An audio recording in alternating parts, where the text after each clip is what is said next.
10เลยเนาะสิบ่ให้ผิดหวังแน่นอนสัญญาเอ้าสัญญาเลยเด้เอาสัญญาอีกสัญญาเด้สัญญาได้แต่ว่าการกระทำต้องเฮ็ดให้ได้เนาะสัญญานี่ได้อยู่แม่นบ่สัญญาแต่ว่าเฮ็ดให้มันได้ยินบ่สำคัญคือผู้ชายพี่น้องเนาะสิเป็นหยังก็อย่าแปลนไปนี่เกินว่าครอบครัวสิทางเพศก็คือผู้ชายเด้อันผู้ชายอันผู้ชายบ่เชื่อบ่เฮ็ดบ่ได้ก็ถือว่าไผนะส่วนหลายเด้เพราะว่าไปแล้วไปนอกเจ้าทางกันนะแล้วก็เห็นน่ะก็ไปเลยนะก็มีแม่นบ่แต่ผู้หญิงเนี่ยคันอยู่เพื่อนคือน้องบ้องเนี่ยก็บ่เคยไปฮอด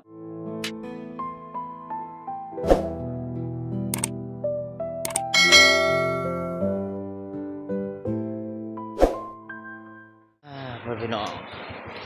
มื้อนี้สภาพอากาศ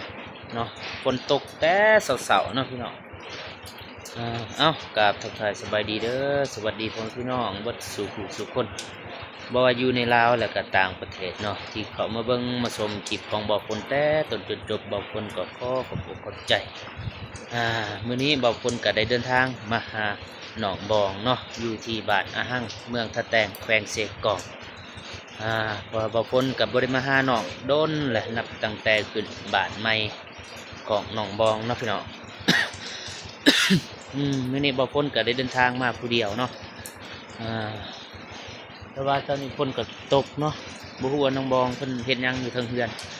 แต่บ่ฝนก็บ่ทันได้ขึ้นไปหาน้องเนาะเดี๋ยวจะหน่อยบ่ฝนก็สิขึ้นไปหาเดี๋ยวฝนสิถ่ายบริเวณอ้อมหอบเพื่อนของน้องบองเนาะพี่น้องเป็นจะได้ก็ไปรับเบิ่งรับชมกันโตเพื่อนน้องบองเนาะ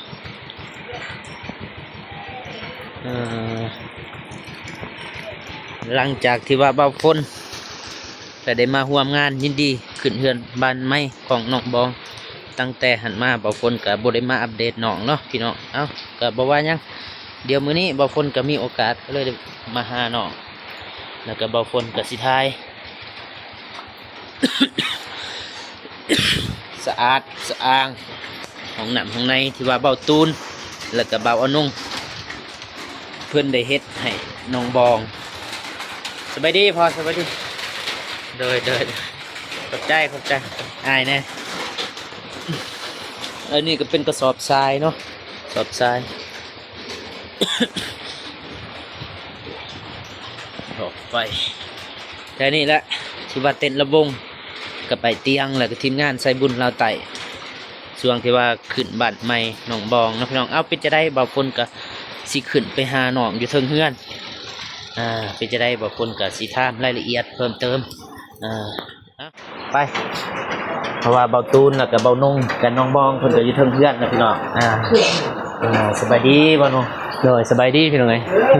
บริพวกงานด้นนะเนาะโดยตั้งแต่พูดมือแต่ไปบ้านน้องบงนี่แม่นบ้านน้องบงบ่ล่าสุดนี้เนาะอยู่บ่เตียงกับแม่นตอนในเตียงเพิ่นเมื่อบ้านบ่เตียงกับอยู่แล้วว่าทางอ้ายก็ค่าเนาะทางน้องก็ค่าโอ้ยยังบ่ทันแล้วห้องน้ำนี่แหละสิเฮ็ดห้องน้ำน้องก็เลยนี่แหละโอ้ก็เริ่มเฮ็ดห้องน้ำบ่โดยบ่มีทางผู้ใหญ่เพิ่นนะเดี๋ยวสิเฮ็ดนำให้มันบ่ได้จ้างหมู่น่ะเฮ็ดเองเด้อถ้าว่าเพิ่นวางก็มาตัดเฮ็ดได้นะเด้อซอยๆกันเป็นอยู่ติก็คืออ้ายเนี่ยครับอ้ายเป็นสำไรกับสำนันบ่งามดอกเขาเฮ็ดบ่งามดอกแต่ว่าเฮาก็เป็นสร้างนะทำได้ทำก่อได้นะบ่เป็นกอกะผสมปูนอย่างนั้นแหละเฮ็ดซอยๆกันแต่บ่ฝนก็บ่เคยเฮ็ดจักเทื่อบ่เคยบ่มีแต่ผสมปูนคืออยู่โดยได้แล้วเพิ่นว่าแต่เช้าเนาะมื้อนี้เนาะตกแต่เช้าพายุเข้าพี่น้องเอ้ยว่าสิบ่ได้มาได้มื้อนี้จังได๋นั่นเพื่อนน้องหานเลยงานมื้อนี้บ่ยุติมื้อนี้ยุติแม่นพายุเข้ามื้อพายุเข้าเช้าพายุเพิ่นเข้ามาแต่วันที่วันที่23พี่น้อยเนาะแต่มื้อนี้วันที่26มาฮอดทั้งลมทั้งฝนเลยทั้งลมแล้วมื้อนี้ลมฝนมาเลยพี่น้อยเนาะแข่งฝนมาบ่โดยแข่งเอาเลยรถจักรนี่ขี่รถจักรแข่งฝนจังได๋เวียงงานเฮาดิเด้อเฮาก็อัปเดตให้พ่อแม่พี่น้องเบิ่งนั่นแหละ FC เพิ่นอยากเห็นเด้อ 95น้องบ้องบ่ เด้อๆเอ้า โอเคครับ บ่ นี่เอาใส่ตัวนี้ บ่ฝนก็บ่ได้มีหยังเนาะพี่น้องซื้อนมมาฝากเนาะสบายดีน้องบ่อืม สบายดีเด้ออ้ายไซโฟนแล้วก็สบายดีพ่อแม่ผู้ใหญ่ใจบุญทุกท่านแล้วก็สบายดี FC ฟังไทยฟังลาวหรือว่าอยู่ต่างประเทศหรืออยู่ในบ้านเฮาก็ขอสวัสดีสบายดีเบิดสุขสุขคนเด้อ เด้อๆนมบ่มีหยัง ขอบใจหลายๆเด้อ พอได้กินกับบ่าวตูนสบายดีบ่าวตูน กินข้าวกินน้ำบ่เรียบร้อยสิมาเมียนผักเก่าเอาให้น้องเมียนก่อน มันก็ต้องไปสิตัดกินอยู่ กินอิ่มแล้วบ่น้องบังบ่บ่าวตูนกินอิ่มแล้วบ่ เยี่ยมแล้ว ป่าคืออยู่เถอะ ปัดก่อน โอ้เบาฝนกับไอบ่เศร้าจักเทื่อกัน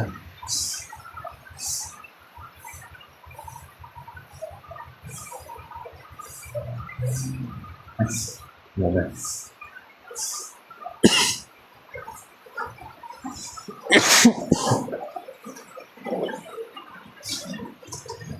น้องบองบ่ตูนหาก็กินข้าวแล้วก็มัดเมียงผักข้าวพะหน้าเนาะคุณน่ะ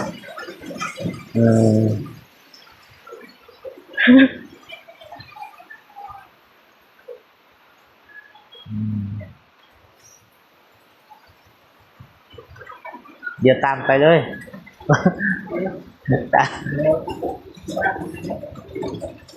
โอ้ไปเมียนอยู่เฮือนครัวบ่ โดย มีหยังให้ซอยบ่ นี่แล้ว ซอยถือบ่ อ่า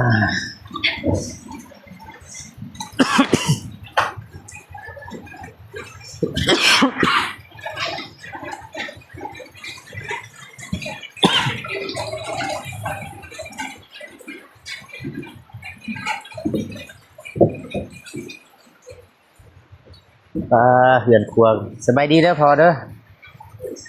สบายดีสบายดี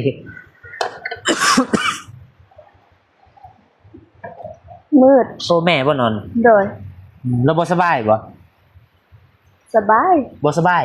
สบาย โอ้ แต่นอนดีก เรา ว่า มักนอนอุ่นเนาะ อุ่น กอง ไฟจริง แม่น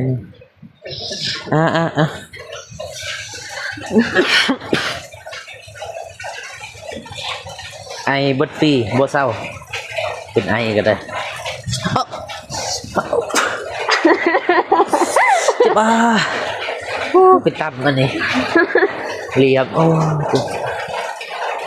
ระวัง เจ็บบัดสะอาดสะอางเนาะเหือนน้องบองเป็ดน้องบองบ่นี่ เป็ดลูกอ่ะ ไปอยู่เถอะบางตูนอยู่เพิ่ง บัดเมียนบัดละพี่น้องต้องลุมนี่กัน เปื้อนอันนี้มันผ่ามาผิด แม่นจะเอาออกแล้วอันนี้มันจังบ่เปียก ถ้าอันนี้เอาออกอันนี้บ่เปียกเลย อันปะดนเปื่อยบัดแล้วเถอะ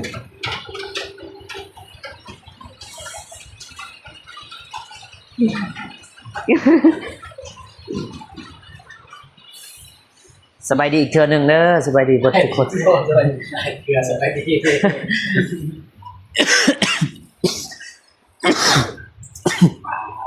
มาย่ามบ่ แม่นมาลิดมาย่านแหละ มายำหนองบ้อง แม่นมายามน้องบ้องแล้วก็บางตูน ยายฮู้ได้หน่อยที่เขาจะพิษเนาะมาย่ามซ้ำบ่ยายฮู้ได้ว่า เพราะว่าก็ได้โทรหาเพิ่นอยู่โทรถามว่าเพิ่นอยู่เฮือนบ่บางตูนก็ได้โทรน้องบ้องก็ได้โทร เยี่ยมมาย่ามบ่แม่นมานั้นเนาะเป็นครูเพิ่นเลย ปกติก็เคยมาหาสู่กันอยู่แล้วบางตูน เป็นครูฮักแพงท่าน เด้อ เดี๋ยวมาเยี่ยมมาย่ำมาบ้องบัดนี้ก็พาบ่น้องกับบ่ตื่นมาเป็นคือแรก มาผู้เดียวเป็นสิบุคือเนาะเขียนหนอคนเนี้ย แม่ เป็นระเบียบเนี่ยเป็นหมอมากมันแหลวเนาะนี่มันยันมา2 คนมาบอกขึ้นไปได้ยัน บ่ตุนแม่นอยู่บ่ตุนบ่เป็นหยังเนาะเอจี้เพิ่นสิว่าให้บอกคนเนาะคือมาคนเดียวนะสิเสียทั้งซองอะไรมา แต่ว่าคนก็สิฮู้เลยเด้เนาะ โอ้โห เรียบร้อยเนาะเดือนคันมันสัญญาเนี่ยคือเก่าจะได้ครับตัวนึง งัวตัวหนึงบ่ ยังบ่แล้วเด้ เอา ได้ยินว่าสิให้เบาจิตเป็นไก่ตัวนึง โอ้เห็นในคลิปบ่ แม่นเล่นตลอดดูคลิป แม่น บ่ลืมดอกคำไหนคำนั้นแต่ว่าเฮาบ่ฮู้อนาคตนะยันว่าคือพวกอ้ายนี่ก็น้องบองเนาะกันว่าสิตกลงปลงใจแต่งงานกันบางเทื่อฮอดมื้อนั้นมีเนาะงัวเฮาตายเบิดสมมุติว่านะอ๋อคือว่าคันว่ายังคือเก่าก็ใช่รีบ่แม่นใช่รีบ่บ่ตามตะโกนว่าเห็นตอนนั้นลายอยู่ซอยเพิ่นก็บ่หลายเว้าเรื่องหลายบ่หลายแต่มันคือซอยมันโตก็เป็นคนนอกซอยเพิ่นนำมันนี่แหละสื่อตามนำเพิ่นนำแม่นะซอยไปซอยมานี่แหละมันเทียบว่าเพิ่นซอยงัวตัวนึงมันเพิ่นอีกงัวตัวนึงคือกันซอยแม่นเด้นั่นน่ะใส่กับไปกันได้เนาะเด้อแต่ตอนนี้หมู่ทั้งมีเป็นบ่แบบหมู่มีแบบซอยเพิ่นว่าแบบนาเอาคนเอาเนาะคือหมู่มีเนาะก็จะเป็นนะบัดหมู่ซอยลายก็จำจะได้ซอยหมู่หลายแม่นบ่ ทีไรเฮาก็ได้ซอยจากครั้งหนึ่งในชีวิตซะถือว่าเป็นมือสำคัญของหมู่เฮาสิ่งนี้เนาะว่าได้สร้างครอบสร้างครัวซึ่งแน่ถ้ากับผู้อื่นนี่บ่พ้นบ่ซอยถ้ากับน้องบ้องนี่ซอยเอาผู้อื่นบ่เอาผู้ซอยบ่เพราะว่าบ่ได้เท่านั้นเนาะแม่นอยากให้ฮักน้องแหละอยากตลอดไปคันผู้อื่นบ่พ้นบ่สนับสนุนซึ่งนี่เพราะว่าบางคนก็สัญญากับน้องบองนี่แหละคันมาบ่ตูนเอากับน้องบองน่ะบางคนสิซอยซำนั้นคันผู้อื่นบ่ดีเด้อหมู่กูครับเรียนหากันซอยกันเนาะหาล่างบอกว่าหาล่างนี่เนาะเขียนย่อยหาล่างเตียงสิ้นหาล่างนะสาวล่างปลาโทสาวล่างแม่นบ่เด้อเราก็ยังบ่ฮู้เด้มันฮอดมื้อนั้นเที่ยงเนาะแต่ว่าเฮาเว้าก่อนว่าหาล่างอันนึงฮอดมื้อนั้นจักเท่าใดก็บ่ฮู้มันคือในมื้อนั้นไปมันคือในมื้อนั้นนี่บ่นุ่งได้เงินจาก YouTube เดือน10,000เหรียญ10,000เหรียญสมุดไปเลยพอดีให้เดือนนึงเลยเนาะ10,000เหรียญสาวล่างเลยเดือน10,000เหรียญสาวล่างเลยเสือเอาเต็มนี่นะสาวให้พี่จัดให้โซเลยนะเอาวงเลยมาเซฟมันใหญ่เลยมาเซฟที่ก็ว่าเด้เป็นว่าถ้าว่าสมมุติเนาะน้องบองกับบ่ตูนเป็นเป็นว่าอย่างสมกันเนาะเพิ่นว่าแบบสมหวังหั่นน่ะเพิ่นก็สิให้จัดใหญ่ๆเพิ่นจัดที่เพิ่นจะซอยเพิ่นบางคนซอยหลายเด้ผู้ใหญ่ก็ซอยผู้หลายเด้ทางบ่นุ่งนี่ก็ตอนมื้อนั้นลูกฮักแต่เฮาบ่ว่าเราเนาะพอผู้ใจกันซื่อนะแบบบ่ตูนก็ใจฮอดเลยเนาะน้องบองอธิบายท่านติผู้หญิงเขาก็สิเว้าค่อยๆมันอยู่บ่ตูนให้มันหึ้นติบอกพูดไปพูดไปเนาะไอ้เดี๋ยวนี้น้องเพิ่นสิเปลี่ยนแล้วนะมีใส่แบบเพิ่นว่าตอนนั้นอยู่บ้านซื่อตอนอยู่ในกองแน่เนาะมันก็มันคิดว่าห้อยอ้ายจังซี่บัดนี้เนาะนะครับไอ้เดี๋ยวนี้น้องเพิ่นก็ฮู้แล้วบัดเหตุผลที่สร้างแม่นบ่โดยมันก็สิเว้ามีเหตุผลบัดเวลาน้องบองเว้าหยังก็สิพังสอนเพิ่นนี่ผู้นึงเว้าต้องผู้นึงพังยินบ่ในนั้นได้ก็เป็นว่าชีวิตคู่เด้อมันมีความอดทนนี่แล้วเด้ความมีประสบการณ์นิดนึงเลยบอกสอนนิดนึงนี่แต่เฮาบ่มีความอดทนนี่สิฮักกันซำใดก็อย่าเด้อตรงนี้อย่าหากันคือเก่าแล้วเป็นเอากันได้ลูก3-4คนยังปะแม่นบ่ถ้าบ่เป็นเอาบ่อธิบายกันมันต้องมีดอกคนเฮาเป็นดินเนาะดินกับปลาก็มีมันครบพี่น้องยังผิดกันเห็นบ่แค่นั้นบ่มีอ่ะภาษายังสิบ่ได้ผิดแต่ว่าเฮามีความอดทนอยู่แล้วมาอยู่ในหันเวลาสมมุติเราเบาได้ยินบ่ได้ยินเนาะขออนุญาตดินตัวก่อนจักหน่อยเพิ่นเอาไว้ปล่อยคลิปจักหน่อยจีเบาอีกจะได้ยินบ่ ในคอมเมนต์เพิ่นเว้าอยู่เด้เบาตูนเวลาถ่ายคลิปบ่มีมารยาทเพิ่นดินโทรศัพท์เพิ่น บอกปล่อยไปน้องเลย บอกเพื่อนที่ปล่อยนะได้ อยากให้ FC เบิ่งเนาะ ได้ เพราะว่าเบาตูนเพิ่นดินกับเพิ่นเอาลงคลิปอยู่ น้องลงคลิปกันนะเขาสิกันว่าโอเคถ่ายคลิปแล้วลงคลิปแล้วจึงไปถ่ายมันก็เสียเวลาเนี่ยถ่ายลายบอลนะ FC เพิ่นก็ทาเบิ่งเลยเอาลงรถก็แน่นั้นแหละสอนน้องเพิ่นเดี๋ยวนั้นเนาะสิเอาลูกกับเมียเด้อเปลี่ยนเด้อเว้ยเวลาน้องหายเจ้าก็นับก้อนเห็นบ่ถอยเทื่อ9นะเข้าใจบ่แต่ว่าเฮาก็มีเหตุผลเด้คือน้องคือกันสมมุติเบาตูนมีเกิดอารมณ์ขึ้นนิดนึงก็ถอยออกนิดนึงจะบ่ให้ถอยจากกันนิดนึงนะเวลามันดิ้นมันดิ้นแล้วเฮามาหากันก็คือเก่าบ่ปากนำกันมือนึงก็จังนั้นก็เศร้าจะบ่เอาคิดความดีนั่นแหละเฮ็ดความดีเอาไว้เพิ่นทางนี้ก็เงียบๆทางนี้ก็เงียบก็บ่เป็นหยังแม่นบ่ชีวิตคู่นั่นเด้มันหมดต่อความอดทนแหละคือน่ะหมดแหละชีวิตคู่เฮาแม่นบ่FC เพิ่นก็หวังเด้ให้สมหวังมัน2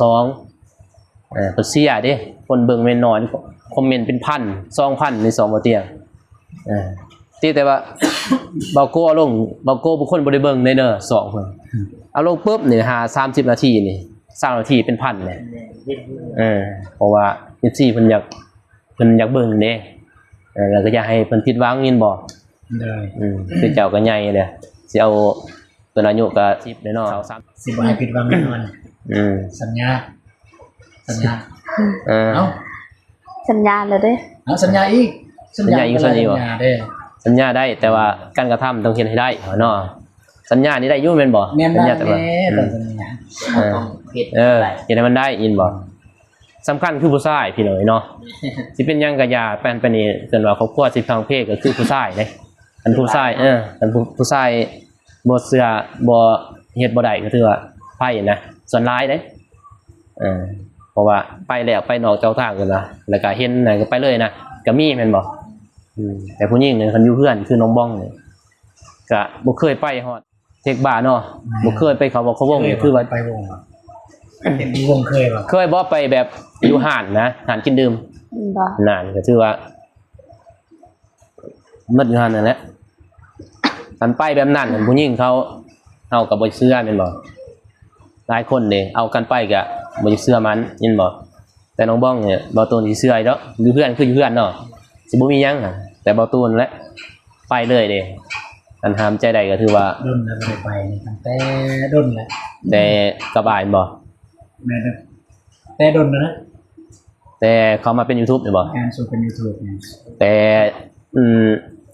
ออกแต่ห่านปลาสดนะน้องเป็ดเนาะก็เลยไปกับบายเลยตอนน่ะพอดี6เดือนเด้พี่น้องเอ้ยกำลังฮู้จักกัน6เดือนกับเพิ่น6เดือนบ่6เดือนกับเบาตูนเบานุ่มบ่ได้ดนเลยบ่ได้ดนคือดนรู้สึกคือดนบ่คือว่าผูกพันกว่า6เดือนบ่สำบายสำนองเลยเนาะว่าเนาะไปนำกันฮู้กันหมดเด้ไปฮู้หมดนิสัยยังเฮาก็เหมือนตัวใดเฮาเว้ามันบ่ได้เฮาบ่ให้เว้านะมีแต่นั้นนั่นแหละคือน้องบ้องคือกันยินบ่โดยคอยปรับเข้ากันเด้ออย่าให้ FC ผิดหวังเด้อเว้ยเพิ่นเสียอยู่หายมามื้อหน้าหอยเนาะหายกันแล้วมีหยังก็โทรหาคือบ่ตูนหยังก็โทรหาอ้ายจะอยากปรึกษาหยังบ่โทรหาก็ได้ขอให้ฮู้หมดเลยโทรหาบ่ตูนบ่ได้ก็โทรหาน้องก็คนยังก็ได้ว่าจะใช้ปรึกษาก็ได้มีหยังบ่ปรึกษาแล้วว่าผิดใจกันหยังเนาะก็ปรึกษาก็ได้ก็คือบ่นุ่งกับบ่เตียงมื้อนั้นนั่นแหละมันบ่เข้าใจกันว่าป้าเลยเด้อกันบ่นุ่งกับบ่เตียงบ่มากก็คือว่าย่างกันเลยแม่นบ่คือบ่ได้เข้ามาหากันคือนี้บ่เข้าใจกันบ่เข้าใจเด้อมีหยังก็ดีบ่นุ่งก็โทรหาเพิ่นนะแชทหาก็เลยว่าก็มีได้แชทหยังแชทหาจังได๋เพิ่นก็ว่ามักกันแหละก็เลยว่าแชทหาบ่ตูนอีกจังได๋เพิ่นบ่ว่าดอกบ่ตูนเว้ากันอยู่ในรถแรกหลังใหม่กับบ่ตูน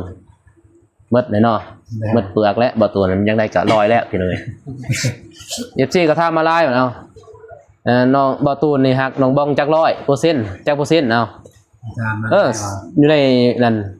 คอมเมนต์เต็มจักเปอร์เซ็นต์อันนี้เราคงเจอแล้วคันเฮาว่า 100%มันเบอร์เกินไป จังได๋สิว่านั่นนี่เนาะ แม่นมันเบอร์เกินไปว่า100%นะมันเบอร์เกินไปเอาเป็นว่าตอนนี้เนี่ยบ่ตุนมาแต่น้องบองคนเดียว สำนั้นเนาะ นะ มันน้องบ้องนี่เอา คือกัน คือกันเนาะ เด้อ บ่ได้คิดไปทางใดเนาะ เด้อ มันจะคิดแต่บ่ตุนก็มีแต่น้องบ้องผู้เดียว จนได้เว้าเรื่องอนาคตแล้วนะครับน้อง เว้าหมดเลย นั่นถามแบบว่าได้เงินได้แต่สาวถ้าเขามีเงินนะ เฮ็ดซี่ก็เว้าเด้ยินบ่เฮ็ดซี่ว่าไปเฮ็ดเฮือนแล้วบัดนี้ก็มีเด้เพิ่นว่าผมมีหลายเด้เนาะมีหลายคนนี่ยินบ่ในเซโปนนี่เพิ่นว่าเฮ็ดเฮือนแล้วนี่ว่ามักฮักกันนั่นไปเข้ามันเป็นผัวเมียแล้วตอนนั้นน่ะเฮ็ดเฮือนเรียบร้อยบัดนี้ปากันมันปากันเลยว่าขายเฮือนโตผู้ใหญ่เฮ็ดให้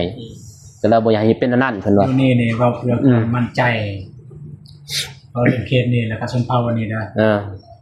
มันน้อยหนักกับสิปากรรมนี่นะ ก็เลยเอาแล้วเนาะ น้อยหนักกับสิปากรรมเสือทางบางคนก็ได้ทางบ้านเฮายากแหละสิเอาแล้วมาปะกันนะคือทางเกินว่าทางนอก เรารุมในปะเด้ แม่นกันยังนุ่มนะยังสึกอย่างน้องเบาสึกตัวเองยังงามก็ยังสึกยังรออยู่บ่สนได้ปะเลยนะแต่ว่าทางนี้นี่คือมันเบิดแหละศักดิ์ศรีเจ้าอยู่ในหันแหละคันจะปะศักดิ์ศรีเจ้าบ่มีเลย บ่เว้าหมดเนาะปะนาม เบิดเลยความใบเนื้อเสื้อใจความยังมันเบิดแหละมันจะปะกันจะทุกจะสมมุติตอนนี้น้องบ่งามเนาะมันเอาขี้ลายมันบ่สามารถปะเขาว่าจังได๋ก็เฮามัก ทรายอยู่แล้ว เห็นตอนงามมักมันบ่เห็นตอนขี้ลายบ่มักตอนนั้นถึงบ่ตูนบ่แม่นเห็นคือว่ายามเมางามนี่ก็มักบัดยามเฮาขี้ลายสมมุติเฮาจะเป็นนุ่นเนาะโซ่ได้ก็โอ้ยอยากนี่นะก็ถือได้บ่ตูนบ่แม่นแต่การถามว่ามีบ่ทางเฮาได้มีคนปะกันมันก็มีน้อยคนปะกันมัน1หัวใส่บ่ได้แต่อย่างว่าตีลูกตีเมียแบบนี้ปฏิลูกตีกินเหล้ากินเบียร์เนาะกินเหล้ากินเบียร์สุดท้ายมายาเองเมียปะกันเมียปะกันเมียปะเลยถือเขาจะมีลูกมีเต้ากระยาอยู่บ่ได้อันนั้นมันจะอยู่กับเจ็บโตนะอยู่บ่ได้แล้วแม่นนั่นส่วนหลายก็มีแต่ผู้ชายเนาะต่างกันบ่ว่าจะทางใดแต่ผู้ชายแหละผู้ชายส่วนหลายแต่ผู้หญิงนี่คันเอาได้ก็เอาเลยแหละฮักได้ทีเดียวนะคือมันยากแหละคันพวกได้ไปเทคไปบ้าตอนนั้นเฮาเสือบ่ได้ผู้หญิงเด้อคนในเมืองนะบ่แม่นว่าสิดีหมดดอกแม่นว่าคันผู้ใดก็มักเข้าไปแม่นบ่มักกินนั่นคืนว่ามักดินนี่แต่คือน้องบ้องนี่ชาวบ้านนี่เขาก็บ่มีไผเนาะไปเนาะมีบ่คนไปแบบนั้นไปใส่เอาหาดเป็นหาดเป็นหยังผู้หญิงบ่อยู่บ้านนี่เขาบ่ได้ไปบ่ก็บางคนนั่นแหละมันต้องมีนะในบ้านนี่จะบ่มีแต่ว่าบางคนผู้มักใส่ทรงคัมภีร์ก็มีนั่นแหละแล้วกลางบ้านเกินเนาะมีลายได้แม่นบ่ตัวนั้นแหละสิพาให้ไปนะแม่นแต่เงี้ยครอบครัวแต่ว่าคือบ่ตูนก็ยามกินก็กินนั่นน่ะคันว่าไปหาหมู่ตามสิเห็นคันว่าคันบ่มีงานก็บ่กินนั่นน่ะเหล้าเบียร์กินเอาสังคมกินมารยาทนะการกินไปโอ้ยจนลมบ่มีจนลืมตัวเองเนาะว่าเมาจังตอนใดนอนจังไดเนาะจนบ่ห้ามเมื่อบ่มีหรอบ่มีก็ถือว่าดีปกติพี่น้องนี่เนาะคือเป็นคนดีเนาะตามที่ว่าบ่คนแต่ว่าจะก็ล็อกก็เล็กแม่มักยอกซื่อๆน่ะน้องบ้องสิฮู้นิสัยจังได๋ก็ฮู้เองดอกแต่ว่าคันนี้ตามบางคนเห็นนะที่ว่าประสบการณ์ที่ว่าเคยอยู่นำกันมันก็ปกติแหละดีเด้มักหยอกแต่จังพวกอ้ายนี่อยู่ในรถนี่มีแต่เพิ่นแล้วบ่จังมื้อใดเงาๆแน่เนาะถ่ายคลิปมันมีได้แม่นบ่มื้อเช้าก็เช้าเด้มันหนักแฮงจังบ่เรื่องเฮ็ดอันนี้มันหนักแฮงคืออ้ายนี่ไปถ่ายคลิปบางทีมันผู้ใหญ่ยังแม่นบ่เอาเกินว่ามันบ่เท่ากันก็งานยังอุกเด้นอนเพิ่นอยู่ในรถนี่คือแน่เกินว่ายังเว้ากันแน่เอาบ่ตูนยังขี่รถนำเบาเตียงคือจะเห็นแล้วไปเห็นบ่น้องวางไปเทื่อนึงเนาะไปนำเฮาเนาะไปถ่ายคลิปแม่นบ่ไปฮอดบ้านทุ่งวายนี่แบบนั้นแหละตึกๆๆไปลงบ่ถึงมานั่นแหละปึ๊บปั๊บเลยเห็นเมื่อยได้ก็ตัดจิบอีหยังเป็นไงแม่นอยู่เฮาย่างเนาะเฮาไปบ่เมื่อยเขาแม่นบ่ขี่รถขี่ล่างกันสะดวกสบายแต่ว่าสมองเฮาเว้าเลยนะปากเว้าเลยจักมีหยัง บอกไปเลยเนาะแล้วก็เฮ็ดเลยนะเมื่อยบางครั้งนอนดึก แต่ว่าตัวนอนบ่ดึกเด้เคยนอนบ่2 โมง 1 โมง 2 โมงแต่ว่าเคยมันก็เคยตอนเดี๋ยวเรามีงานอะไร นี่งานเนี่ยมันอุกแล้วก็ ตั้งใจนอนสนั่นตรงนี้ตั้งใจมื้อนี้สินอน2 โมงนี่ แต่บ่เที่ยงนี่รับคุณแล้ว1 โมง 2 โมง แล้วนอน นอนเบาลงตอนนั้นก็นอน8 6 โมง 7 โมง 8 โมงเลยนอน แต่เดี๋ยวนี้ก็ประมาณ11 12เข้า1 โมง บางคนนี่7 โมงเนาะ โอ้ดีแล้ว นี่กับบริคาทรายกับแม่ๆเป็นนัดกันแต่ว่ารับก่อนซ้อมคืนเล่นนัดกันแต่ว่ารับก่อน กับไผ กับพวกแม่ เขากุมบ่ ๆแม่ คุณแม่เด้อคันเล่นกับกันใหญ่เด็กเป็นยังก็คือเฮาบ่สามารถปฏิเสธคนได้นะงานนี้งานลงงานละ บ่ติแล้ว แม่ท่านนี้แล้วเด้อเอ้ยเกรงใจเพิ่นยังก็ รับเลยก็ตื่นเช้ามาเอ้ายังคาทรายอยู่ซ้อมคนก็บ่เจ็บสุดท้ายบริวางนะเพิ่นก็รับบางคนก็รับคนอื่นวางเบิดเหมือน คนกอก ซ้อมคนตื่นเช้ามาโอ้ใครจะซ้ำเบิดแล้วไป ได้กันน้องหานก็เข้าใจแล้วแบบคน ว่าสิมุ่งลำคาแต่ว่ามีสภาพอากาศ จากแฟนมันเสื้อสังกะสีเมื่อวานเนี่ยว่าสิทามันจะกลับบ่ได้อยู่แล้วเนาะ สังกะ ตอน สี เราเมื่อวาน สังกะสี15แผ่น 15บ่คือถ้าว่าน้อยกว่าของ และก็บอกว่ามันมีตัวสั่นตัวยาวเด้ อ๋อ แล้วก็ตัวสั่นอยู่ประมาณตัว2 เมตรไป10ไปเหมือนกัน น้องก็เลย16 น้องได้16น้องบอง18 8 เพราะว่าเพิ่นแซกบอลอันนี้เด้ นี่18ก็ยังอีกเด้นี่จะไปเอาอีกนำน้องสลีเด้มันบ่พอ บ่อันนั้นเนี่ยมีแต่สังกะสี ได้ตัดครึ่งหนึง อันนั้นบ่พอเนี่ยขอบ ครอบ มันขอบบ่พอเลยไปเอาน้ำมันสาลีเอาน้ำบอง เพราะว่าตัวนี้ เรียบร้อยเนาะเพื่อนน้องก็เลยว่า แล้ว เดี๋ยวแล้ว เรียบร้อยมีแต่ว่าขึ้นพุ่นแล้วเดือนหนึงพุ่นแล้วเพิ่นว่าสิขึ้นใหม่เพิ่นว่านะ มาสิต่อใช้ห้องน้ำอีกว่า โดยเฮ็ดห้องน้ำอันนี้ เวลาจะไปทำการมาคน น้ำของงบทางผู้ใหญ่เพิ่นมาแล้วนะสิไปแจ้งน้องเพิ่นจะหน่อยเดี๋ยวไปแจ้งน้องเพิ่นจะหน่อยมื้อนี้บ่มื้อนี้แล้วจะหน่อยเขาไปหาน้องเพิ่นอยู่เนาะอยู่เนาะอยู่บ่ อยู่ไม่ได้ไปใส่หรอก เขาไปแจ้งแล้วก็มื้ออื่นมันคันว่าพุ่นมันเอื้อนมื้ออื่นก็ไว้ซื้อทรายแล้วมาเลยกับปูนหยังแล้วก็เฮ็ดเลยมื้ออื่นน่ะนะถ้าว่าพุ่นมามื้ออื่นนั่นสิมาสวนบ่มื้ออื่น จังมาได้เบิ่งสภาพอากาศคันว่าฝนตก แล้วกันมื้อใดมันคันบ่พุ่นมาไปเอาอันนั้นเอาเพราะว่าทีมงานเฮาสิบ่ได้เข้าไปเนาะเอากระคุกับหยังเกินว่า เตียง เจียงกับอันนั้นเลยแนวตากมันเพื่อนน้องสลี เด้อ ถ้ามันยังเด้ เด้อ สัญญาณเด็กน้อยบ่ไปทีมก่อน ญาณแต่เด็กน้อยเนาะน้อง ลูก เจกับน้องเจมส์เป็นทีม ลูกสแกลพี่เนาะเพราะว่าเบานุ่งก็ลืมนะตอนเฮ็ดหยังห้องน้ำน้องบองเนาะว่าสิเอามาแล้วตอนน่ะห้องน้ำน้องบองแต่ว่าพอดีเอาเฮ็ดเฮือนน้องก็เด้อเนาะแม่นบ่ตอนนั้นก็เลยว่าบ่ได้ไปบัดนี้มีแต่อยู่นี่เลยบัดนี้บ่ได้ไปพุ่นนะก็เลยว่าน้องบองก็เลยซื้อใหม่เนาะ งานเสียงงาน ซื้อใหม่บัด งานไอ้ยังซื้อในมันมีอยู่ ลายเสียงนี้คนจับ มีอยู่แต่อยู่พุ่นมันก็นั่นนะ ห้องน้ำเราก็เลยใส่อันนั้นก็ได้ มีอยู่น้องบองก็มี คันมีเอาอยู่นี่ก็ได้ มีซ้อน ปาเลยแล้วเนาะ เสียงซ้อนแล้วก็ในแนวจับทั้งเสียก็มีคันเนี่ย ก็นั่นก็ปาเลยนะมีอะไรที่นอนอยู่นี่ นี่ มีเอาตัวน้องก็ได้มันนะเฮามาส่งน้อง อยู่ห้องน้ำน้องบอกก็มีสิกันอะไร ซื้อแต่ว่าน้องเพิ่นก็ซื้อน้ำนะแต่ว่าก็ยืมของเพิ่นตอนนั้นก็ พอดีคนร้าย เ ก็เลยซื้อดื่ม สื่อมันลายได้คนเฮ็ดเลยสื่อดื่มอีกมันบ่พอมีแต่เซลอยู่นี่ก็ได้เนาะเบิ่งก่อนกันพ้นบ่ตกแล้วก็ถามให้น้องบองถามเด้อแม่เด้อถามพ่อแม่เด้อเพิ่นสิขายบ่ เลย เพิ่นขายก็ซื้อเอา สายความได้ เลย ถ้าว่าเฮ็ดใหม่ก็วันนั้นบ่ตูนไปซื้อเอง เลย มีเงินไปซื้อเอง ซื้อเองนะควรจับ จะเฮ็ดใหม่เพิ่นครัวเนาะ โอ้น้องบองเสร็จคุณครัวอีก เพิ่นอยากเฮ็ดแต่ว่าบ่มีเงินนั่น แต่ น่ะ ว่ามีแผนท อนาคต อนาคตนี่เฮ็ดครัวแบบดิ้นนั่นแหละแม่นบ่ ดิน แบบดินและจังบ่เปลืองเพิ่น แม่นบ่เปื้อนเวลา ดี เอา อันนั้น ล้าง ก็ ยังก็ส ยัง บา อย ยากเฮ็ดสวนผักอีก ฮะ เล็ดดินนั่นแหละ เอ้ามันควรมันติดดินเลยเด้ ก็บอกนะ ก็บ่ขึ้นแล้วมีแต่ดินเงิน เอาคืนประมาณ2ก้อนนี้บ่ให้น้ำไหลเข้าอะนะแล้วก็เทอย่างนั้นครั คื บ อว่าเอาบางคนคือว่าเอาดินมาปั่น เพื่อนดินบ่ดินบอกยังเด้เนาะ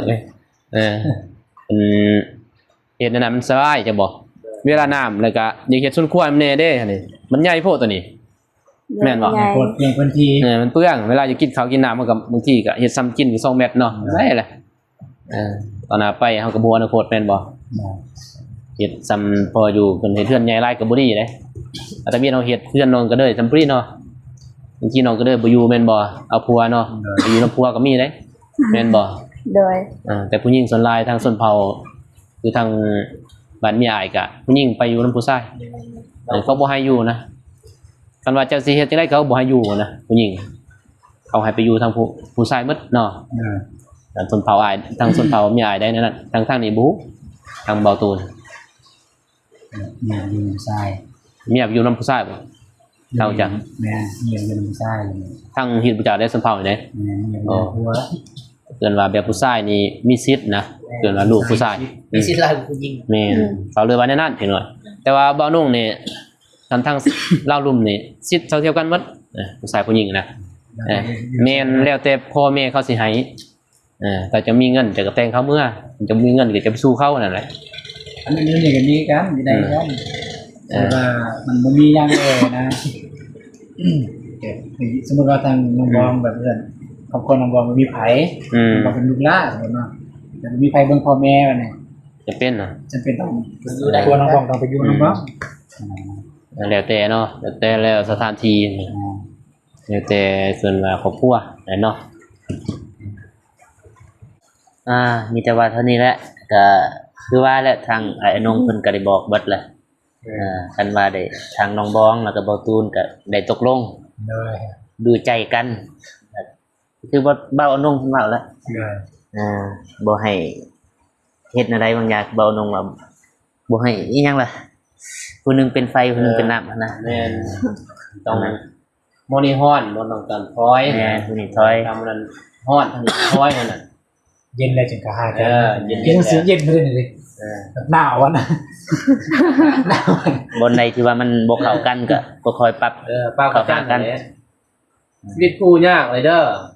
แม่ ตอนนี้ยังมาหากันอยู่เด้อบัดได้ดูเฮ็ดครับได้ดูเต่าเด้อไอ้บอกว่ามันเจอมาลายเด้ไอ้ว่าดีบ่ก็ดีหมดนี่บ่เฮาก็ดีเมียก็ดีเห็นบ่เดี๋ยวเฮาบ่เข้าใจกันซื่อเข้าใจบ่นำที่แยกกันซื่อถ้าปรับตอนใดก็คือว่าจบเนาะชีวิตคู่เนาะ แม่ เต่าก็มีความสุขเนาะต่อกันเสร็จจางแล้วบัดนี้ผัวบ่กินเหล้าก็ดีแหละแม่นบ่ โดย ผู้หญิงที่สุดคือเราผู้หญิงเขามากที่สุดคือของผู้กินเหล้ามาตลาด เดี๋ยวไปกินเหล้า ยินไผไปหลักกิโลยังเพิ่นน่ะ ประมาทบ่ บ่ ให้ตบบ่ให้ตบบ่ให้ตีเนาะ หน้าก็ใส่กำปั้นก็ไผสิหนักแม่นบ่ แม่ เป็นคนคนนี้คือกันเด้อเว้ยสมมุติเนี่ยขาดเฮาบ่คุมแม่นอย่างนี้คือกันนั่นน่ะแค่นั้นดูหันเบิดแม่นบ่ไป เสมอต้นเสมอปลายเห็นว่าเอ้า ไปแล้วบัดนี้ โดยบางคนก็ ก็เลย ขับใจหลายๆ จบเลย คนที่มาเยี่ยมยาม มื้อหน้าก็ยังสิได้มาอีก 30นาทีขอติดตามเด้อพี่น้องเลยติดตามส่องบอกคนแน่พี่น้องเลยเนาะให้ฮอดมือไม่ไหวมือซับสไครต์ เด้อเข้าใจ เรียนแล้วเนาะ แล้วก็เบิ่งโฆษณา 7เรียน เอา นะ คนมันแน่เลยเนาะฝากเป็นกำลังใจให้แน่เด้อพี่น้องเลย มาตูนอีกฟัง อาจจะฝากมาเด้อผมเป็นพี่น้องเนาะทาง FC น้องบ้องที่เบิ่งในปัจจุบันนี้แต่บ่ได้เบิ่งนะได้เบิ่งคลิปหรือว่าซองของบางคนเพิ่นก็บ่ให้การโฆษณาเบิ่งให้กำลังใจบางคนเพิ่นบางคนก็ควรไปเก็บเหรียญก็ทำตีเป็นเงินบาทก็ประมาณบ่หลักร้อยเป็นหลักร้อยอยู่ 100 เบิ่งอยู่เมื่อกี้ประมาณ700ไปเนาะเลยจักมื้อแล้วบางคน 700 บาทได้มัน700เหรียญ นั่นแหละ700 บาท 700 บาทได้สิว่า700เหรียญ ได้700 บาทแล้วจะได้กัน ยินดีกันเด้อ ได้ กับฝากเด้อเชียร์ทุกคนเชียร์น้องบองแล้วชีไปกันแล้วแต่คลิปนี้ ได้ อ้าวขอบใจ โดย เดี๋ยวบ่พ้นก็สิเดินทางกลับ เลยเพราะว่าอยู่นี่ก็ถ่าอยู่โทรนำอยู่ขอบใจ ใจเด้อ เลยโอเคเนาะพ่อพี่น้องเบาฝนกับบริมีหยังหลายมื้อนี้เบาฝนก็ได้มาเยี่ยมยามทางน้องบองแล้วก็เบาตูนเนาะเพราะว่าเบาฝนก็โดนนานแล้วบ่ได้มาเยี่ยมยามทางน้องเพิ่นนับตั้งแต่มื้อขึ้นบาทใหม่ของน้องบองเพิ่นมื้อนี้เบาฝนมีโอกาสก็เลยได้มาเยี่ยมยามมาถามข่าวเนาะถือว่าเบาฝนก็ได้ถามเป็นที่เรียบร้อยแล้วก็เบาฝนก็สิเดินทางกลับบ้านก่อนเนาะพี่น้องคนอื่นหมดบ่าวฝนก็ขอบใจผู้ใหญ่ใจบุญทุกท่านและก็จีทุกๆคนเนาะที่เข้ามาเบิ่งคลิปของบ่าวฝนแต่ต้นจนจบ บ่าวฝนขออวยพรให้ FC และก็ผู้ใหญ่ใจบุญทุกๆคนจงอยู่ดีมีแฮงบ่เจ็บบ่ไข้ลำรวยๆเด้ออายุมันคนยืนสาธุเอ้าบ่าวฝนก็สิขอตัวกลับบ้านก่อนเนาะพี่น้องพอกันคลิปหน้าสำหรับคลิปนี้บ่าวฝนก็กล่าวคำว่าสบายดีเด้อบ๊ายบาย